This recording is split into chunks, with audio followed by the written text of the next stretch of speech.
Okay, so previously on the discussion natin sa theory of structures, we answered this problem by using moment distribution method. So now, try naman natin sagutan siya by using three-moment equations.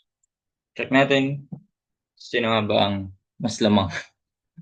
Kung yung tabular method lang ba, ah walang solving systems of linear equations. Nabanggit ko pala before, three equations. So dito pala, four pala yung unknowns dito. Four equations, four unknowns. Okay? So, ito bang three-moment equation? Sige, sagutan natin to. So, determine the member and the moments for the continuous beam shown in the figure due to a settlement of 20 millimeters at support B to use the moment distribution method. Okay, so na-recall pa ba yung formula? Ang general formula niyan is itong nasa taas. So, M1 L1 over I1 plus, di ko na babasahin. Yan na yun. Kabisado naman na siguro yun. Madali lang din naman kabisado yun. Oh, and then kapag constant naman yung EI, tulad niyan sa problem, pwede siyang ma-simplify as ganito. Yung I, mga I niyan, gagawin I1, I2, I3 niyan, gagawin mo lang yung I.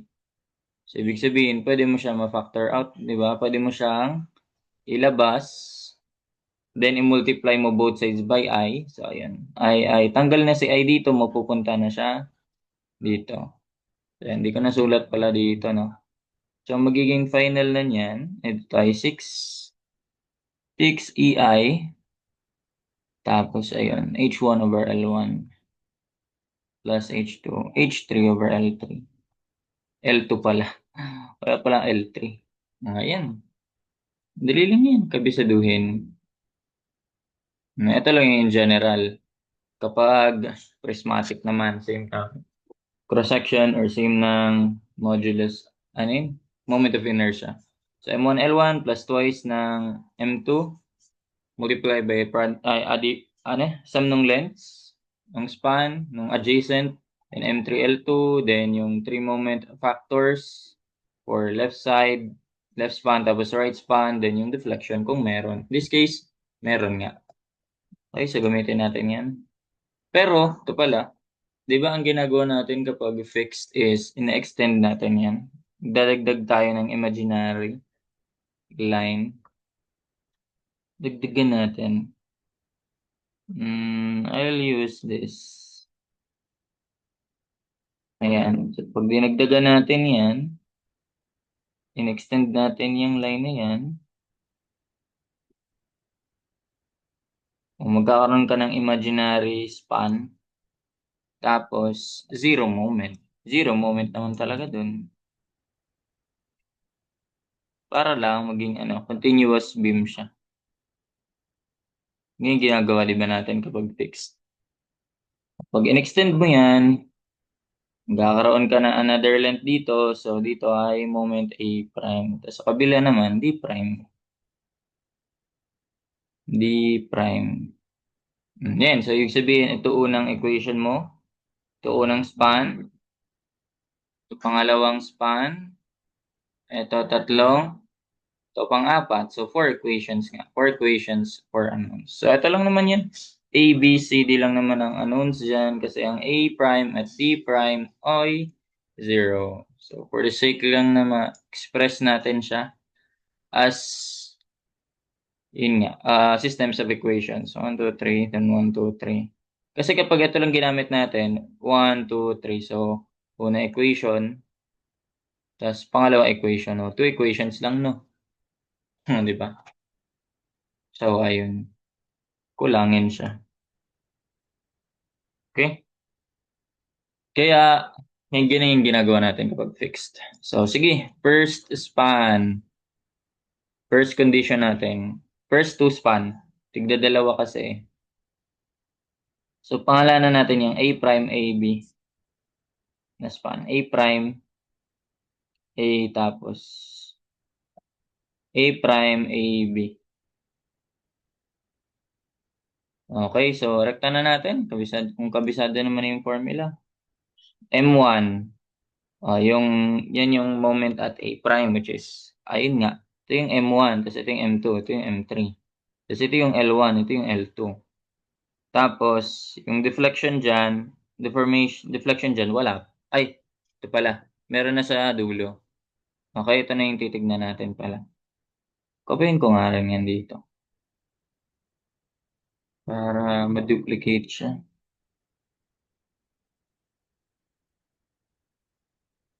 Okay na yan. Or tanggalin ko tong isa. Ayan. Cut natin dito. Tapos, ito rin. Duplicate natin. Tanggalin ko tong isa. There we go. Ayan. So, A prime A at B. So, moment 1, M1, M2, M3, tapos L1, L2, tapos height 1, height 3. So, ganun. Pero paano natin titignan yan? Sige. So, na natin. Ang sabi ko nga, mga moment dito, wala yung mga moment. Wala na yan silang mga moment. Imaginary nga lang yun. Walang moment yan. Okay, so 0, M1, L1, wala na yan. 0, M1. Tapos yung twice ng M2, ang gitna. Twice ni MA. Twice ng moment at A. Tapos L1, L2. Ito, walang length. L1 plus L2 natin. Ayun yun, 8. Pwede ito naka-ano tayo dito. Naka kilonewton meter. Sige, mas okay. Kilonewton meter tayo kasi ang laki masyado kapag nag-newton millimeter tayo. Tapos M3. Yan, moment at B. Moment at B. Tapos length doon ay, yun, 8. Tapos, yung 3 moment factors pala, wala ka nang nakikitang loading dyan. So, wala. Zero din pala yan. Natanggal na rin yan. Wala na yan sa ano. Wala na yan sila. Mas madali. Mas madali rin to pala. Mas madali ang 3 moment kasi wala siyang loading. Ganun din naman sa ano. Napadali din. Yung fix and moment lang naman meron sa MDM. Okay, so equal to 6 EI. 6 EI. May na natin ilagay yung EI. Yung flexural rigidity as a whole. Tapos yun, H1. Ay, ayan, ang titignan mo dyan. Kasi yung gitna. Ito yung gitna niyan, di ba? With respect dito, wala siyang deflection. Pero dito, bumaba. Ayun, kaya negative yan. Ganun lang. So, H1, 0 na. So, matik na yan. Tapos, plus negative na lang. Dito ko na ilagay yung negative. Ang H3, ayun, bumaba siya, no? Ng ilan? 20 millimeters. Kasi ito, kilonewton meter. Tapos, kilonewton meter squared, no? So, dapat, mag-ano tayo dito? Gawin nating meters to. Gawin nating 0.012. 0 to, no? Over length. Length na to 8. Tama, 1, 2, 3, 20 millimeters. So, ayan. Simplify. Twice ng MA. 8 times 2 na, 16. 16 MA plus MA, MB, MC yung ano natin. 8 MB para naka-ano siya. Para naka-format na siya sa Caltech natin. Equals constant naman yan. Pero anong value niyan in terms of EI?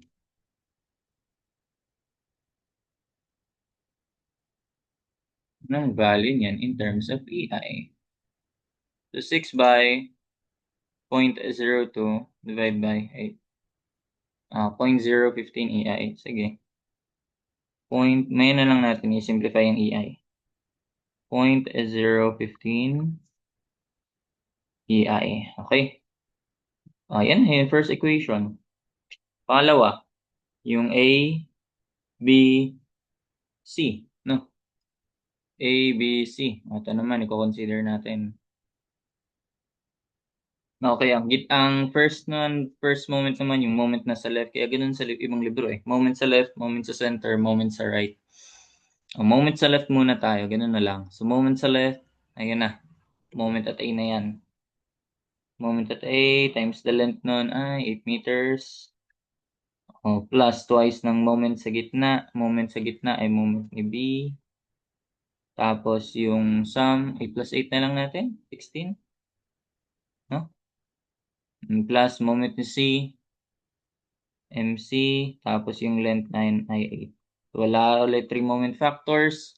Ayun, sa 6EI, moment sa settlement tayo. O dito, umangat siya. Ito, angat din. Di ba? Pag tinignan mo, yung gitna, ang view niya ito, umangat si A, umangat si C. So, positive yun. Ganun lang. 6EI, tapos H1 na ay umangat ng 20 millimeters. So, pwede ko nang gawing twice na lang. Parehas naman sila eh. 0.02, no? Dalawa. Parehas din naman ang length over 8. Ganyan na lang. Gets naman na, di ba? Ni-discuss naman eh. So, 8 MA plus 16 times 2, 32 MB plus 8 MC. Tapos equal to, ayan. So, in terms of EI pa rin tayo. 6 times 2 para analyze na lang natin yung magiging unit ng EI. 6 by 2 by 0.02 over, wala, matrix pala ako, no? Wala, ganito ba yung kanina? Naka-matrix pa pala ako. 0.03 ba yan? 0.03 EI. Wala, tama ba yung kanina? 6 by 0.02 by 8. Oo nga, no? Pero balik tayo sa comp. Ayan na. Second equation. Ay, di pala ito kakayanin ng kaso. Magkakanon ako mamaya. 4 equations, 4 unknowns. Baka naman paano sa mga nakakaso dyan. Ito, BCD. Next ay BCD. Yan, BCD. Ito naman yan, BCD. Ganun. So, moment sa left, moment ni B. Ito, ABC. Moment ni B, times length nun, 8 pa rin naman, di ba? 8, 8, 8 naman yun sila, di ba? Yan, play na lang. Plus, twice ang moment sa gitna, moment ni C, times 16. Plus, moment ni D, times also 8, no? 8, 8, 8, M1, L1. Tapos, 6EI over 6EI, tapos ano ulit? 6EI, pansin mo yung 6EI, delta. Di ba yun din yung sa MDM? Nasaan yun? Ayun, no? 6EI delta. Over L squared nga lang. Bakit nga ba? Yun. Kasi yung M1 dito, yung mga length dito, so dinivide both sides, nagka-L squared dito. Pares lang sila, similar lang sila ng formula. 6EI, tapos, eto din na pwede natin i-times. Kasi sa H1, ang gitna natin si C, so bumaba siya, then ito naman, hindi. So, ito naman yung magne-negative. Negative 0.02. Negative 0.02. Wait lang. Wala pa bang negative kanina? Yung B magne-negative yun ah. May A prime B. Oo nga no. Negative 2. Wait nga. A prime B. So, ito, nakatingin ka dito. At A yung gitna mo. Negative yung B. Hindi ko ba nasulat? Negative yan. Okay, yung pangalawa, B naman yung gitna, A, B, C. So, angat si A, umangat din si C. So, positive naman yun. Dito tayo sa B, C, D. So, bumaba si B, si D naman hindi. So, over 8, tapos 0 na lang yung isa. No, wala naman siyang deflection with respect kay C. So, laging with respect sa gitna. Ganun lang. Okay, so, ano na yan? 8, wala na si MA, so 8 MB na tayo agad. 8 MB plus 32 MC plus 8 MD. That is equal to, paras na ba ito? 6 by negative 0.02. 6 by negative 0.02 over 8. Yun, pares nga lang din sa kanina. Negative 0. 0.15. Okay. Tapos, finally, the last equation. So, DC, D prime, CD, D prime, CD, D prime. CD, D prime. Ayan, wala na tong mga deflection. Diba? CD, D prime. So, dali na lang yan. Moment at C, ang una. Ito ko na lang siya ilagay. MC. Hindi, dito na nga lang. May na lang ayusin. MCL plus twice na moment sa gitna, MD. 8 lang naman yun kasi 0 na yung isa, di ba? Plus MD prime 0 na yan. Equal to 6EI, wala ring deflection, di ba? Wala na ring deflection. CD prime, wala na. So, ayun, CD prime. So, equals 0 equals 0. Ayun na. So, ayusin natin yan, 8MC. 8MC plus 16. 8 times plus 16 MD. That is equal to 0. O, kaya nga pala to ng ano. Ito, solve mo na lang to dito, tapos kaya na yan ng kanon, kaso. Kung magkakaso ka, third equation na pala to. Nakakalimutan ko yung EI. Third na to, tapos fourth na to. Sige, gawin natin yung EI ng dapat. Ang unit ay kilonewton meter squared. Ano nga ba gagawin natin sa EI para maging kilonewton meter squared? EI. Ano yung EI? So, 70 gigapascals. Sige, gawin natin tong times 10 to the 9. Di ba ganyan yung gigabillion? Times 10 to the 9 pascals. That's Newton per square meter. So, modulus of, moment of inertia. Ito yung modulus of elasticity. A moment of inertia ay 800 times 10 to the 6 naman. Pero naka-mm to the 4th pa yun. Pagko-convert natin, ano yung magiging multiplier natin? Check.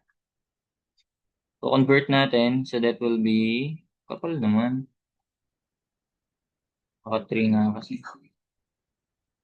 So, 1,000 mm, alam natin that what is 1 meter, di ba? So, since naka-raise to 4 yan, raise to 4 natin to. So, ayun. Pero, goal natin, magdagdagan to ng kilo. So, hiramin natin yung isa dito. Hiramin natin yung isa. Yung isang 1,000, papalitan natin ng kilo. So, pag binawasan mo ng 1,000, magiging times 10 raised to 6 na lang yan. Magiging kilo na to. Ayun. Maka-cancel yung m to the 4th, mm to the 4th. So, kilonewton, meter squared. Tapos, ito ay m to the 4th. So, m to the 4th over meter squared. Ayun, meter squared na lang din. So, sinimplify yan. Basically, ano lang mangyayari pala? Ano lang mangyayari? 70 times 10 to the 6 by 800 times 10 to the 6 divided by, times 10 to the 6, no? Times 10 to the 6 divided by 1,000 times 10 to the 4th. Or 1,000 to the 4th. 56,000. So, anong nangyari dun? Anong nangyari lang dyan? 70 times 800 lang yan. Diba?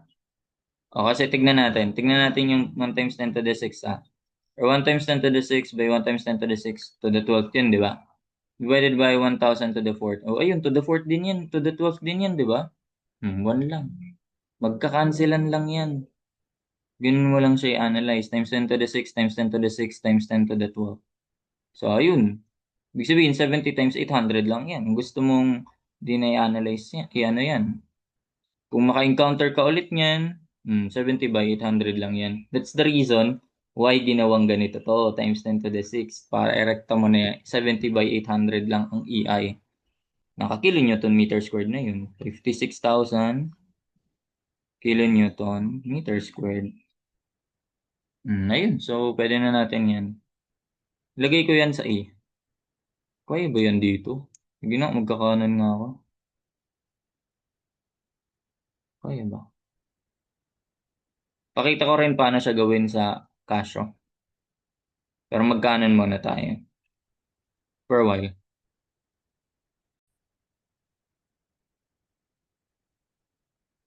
Continuing. Yan. So, store natin sa iyong 56,000.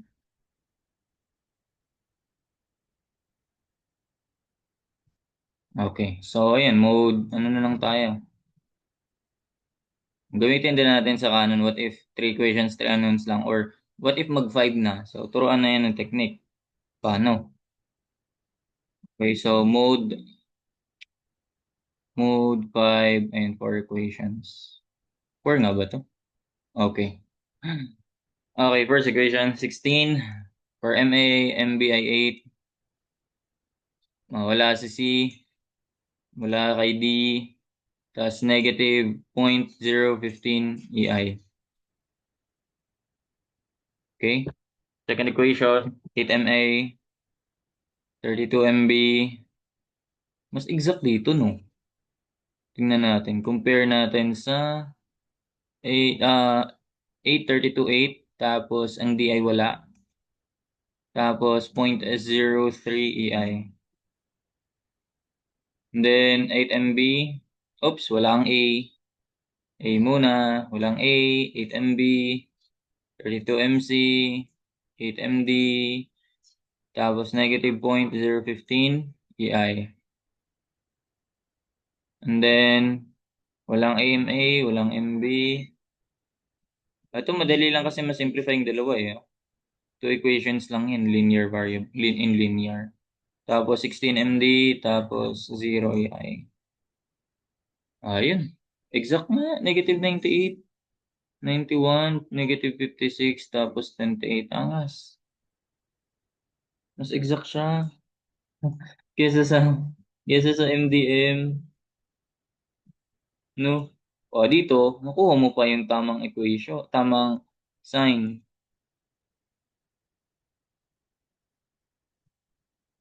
Angas. So, ayun, MA, MB, MC, MD. Again, negative 98. Exact pala siya. Angas. 91. Negative 56. And 28. Lahat yan naka-kilonewton meters. Ganun. Okay. Paano kung nakakanon ka lang? Di, i-resolve mo siya into 3 equations. Okay, i-simplify mo siya into 3 equations. So, ito, 3 equations lang. 1, 2, 3. So, simplify mo yung ito, pwede ka. Ito ba? Naka-EI pa o itong naka-0 na? Di, itong naka-0 na. I-plug in mo saan ba madali? C at D na pa-plug-ingan mo. C at D, C at D, C at D, C at D, C at D. Dito na lang. I-plug in mo yung 8MC. Ito, maganda oh. Plug in mo dito 8MC, 8MC. Di ba? Mas maganda. Oo, pwede yan. Oo, ang gagawin mo, 8MC yan, 8MC. Plug in mo lang yan dito. So, yun na yung magiging banibagong equation mo. 8MA plus 32 MB. Di wala ng MC pala. Ayun lang, yung 8MC dito, 32 MC, pwede naman. Pwede rin naman pala. MC na lang gamitin natin. Or, wait lang. Ito maganda pala. Ito MAMB lang. Tapos ito MABC. Ito CD. Di ba? Ito dalawang C, ito dalawang C. Ito isang D lang. Di ba? So, yun na lang pala. Sa D na lang tayo para isang beses lang tayo isang beses lang tayo mag-substitute. Do pwede rin naman yun. Kabahala. Pero may nakita ko mas maganda eh. Doon tayo. Yung 8MD papalitan mo lang yan. Paano mo gagawin tong 8MD? Di-divide ka dito ng ilan? 2. Divide ka ng 2. Divide ka ng 2. So, magiging bagong equation mo ay 8 divided by 2, that's 4. MC plus 16 divided by 2. O yan, 8MD na siya. Till equal to 0. Tapos, 8MD ay just negative 4MC. Ayun, so masisimplify na siya. ABC na lang ang unknown mo. So 8 MB plus 32 MC. Then 8 MDI, negative 4 MC. And yun, masisimplify mo yan as, ilan yan? 28? 28, no? 28 MC. Mm. And, yun na yun. Ito na yan siya. Ito na yung panibagong equation mo. 8 MB plus 28 MC equals 832 negative 4. So, yun pa rin, negative 0.015 EI. Tapos, ito ay, yun. Same lang din. Negative 0.015 EI. So, ito na yung pang fifth equation mo. No? Ito pala yung fifth tas sixth. Fifth tapos sixth. Pero ang gagamitin mo lang is yung first, second, and yung sixth. Ayan, first, second, tsaka sixth na lang gagamitin mo. Kasi yan na yung MAMB, MAB, ABC, tas BC, di ba? Okay na yun ang kanon. Kung may 3 equations ka lang, di kinaya ng na bumili ng canon na 4 hanggang up to 4. Ito, 3 lang to. Ayan o. Mode 5 to. Di yan gamitin natin. Ay, mag-store mo na para dapat ako. 56,000. Sobra. Lagay ko siya sa E. Okay, mode 5 to ulit tayo. 16 MA, 8 MB, walang C, negative 0.015 EI. Okay, next equation, 8 MA, 32 MB, 8 MC, and 0.03 EI. Okay? And finally, yung 8 MB, walang MA muna, 8 MB, tapos na 8 MC, tapos negative 0.015 EI. Yun same, negative 98, 91, negative 56, and ayun, 3, nawala si D, so gagamitin mo siya dito. Para makuha mo si D. 4 lang pala yun, at 3 lang pala yun, no? Di gamitin mo dito. Nakuha mo na yung negative 56, di ba? Di para masolve mo yung MD, ayan. So, negative 4 times MC, yung negative 56, i-divide mo na lang by 8. I want to 8. Ayan. And that's it for this problem. Alin ang mas lamang? Kabala. Ayaw mag-solve systems of linear equations. Mag-MDM ka. Kung ayaw mo ng ganyan, kaya mo naman to, edi maganto ka. That's it. Hope you learned something. Thank you.